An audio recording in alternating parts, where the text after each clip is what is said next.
Pakistan stock data channel में खुशामदीद। उम्मीद है आप खैरियत से होंगे।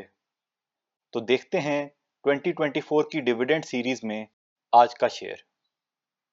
Engro polymer and chemicals EPCL, पिछले साल जब हमने इसकी असेसमेंट की थी तो 45.80 का था, उसके बाद 6 रुपये का डिविडेंड दिया, एक्स प्राइस बनी 39.80, 4 अप्रैल की प्राइस है 45.31, प्रॉफिट हुआ 5 रुपये 60 पैसे और प्रॉफिट की शरह बनी 14%।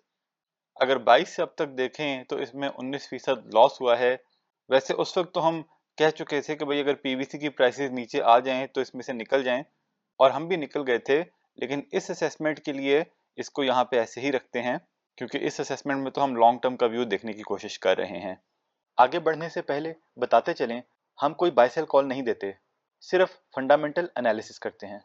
फैसला सबने खुद करना है क्योंकि मुनाफे में मौज अपनी अपनी और नुकसान में दौड़ अपनी अपनी। अब ट्रेंड पे चलते हैं।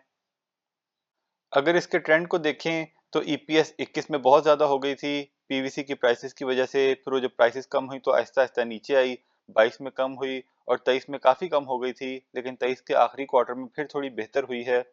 तो अभी कहना मुश्किल है कि 24 में कैसी रहेगी। गैस प्राइसेस का भी इसके ऊपर इम्पैक्ट है। तो बहरहाल अभी यही अंदाज़ा लगाते हैं कि 24 में भी 23 की तरह की EPS कंटिन्यू रहेगी।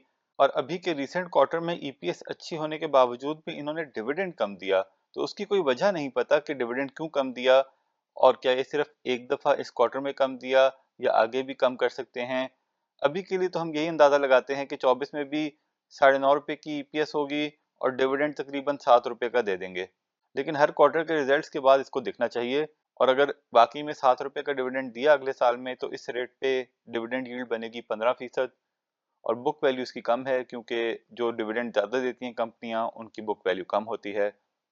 तो वैसे इट्स ओके, लेकिन फिर भी अभी तक हमें इस बात की क्लैरिटी नहीं है कि इनकी गैस और कितनी महंगी होगी या जितनी होनी थी हो गई है, और उसका EPS पे कितना इम्पैक्ट आएगा या कितनी प्रॉफिटेबिलिटी इंप्रूव होगी। तो हमने कोई खास इसमें अभी होल्डिंग नहीं रखी हुई जब तक इन चीज़ों की क्लैरिटी सामने नहीं आ जाती, या फिर अगर हर क्वार्टर में EPS Q4 23 जैसा होना शुरू हो जाए तो फिर भी सोचा जा सकता है।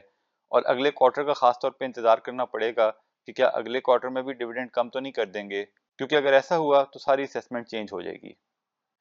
तो ये था जी आज का सेशन। ये सारा डेटा हमने PSX की साइट से लिया, आप खुद वैलिडेट करें फिर अपना फैसला करें। याद दहानी करवा दें कि बाय सेल कॉल नहीं थी, वजह पहले बता चुके।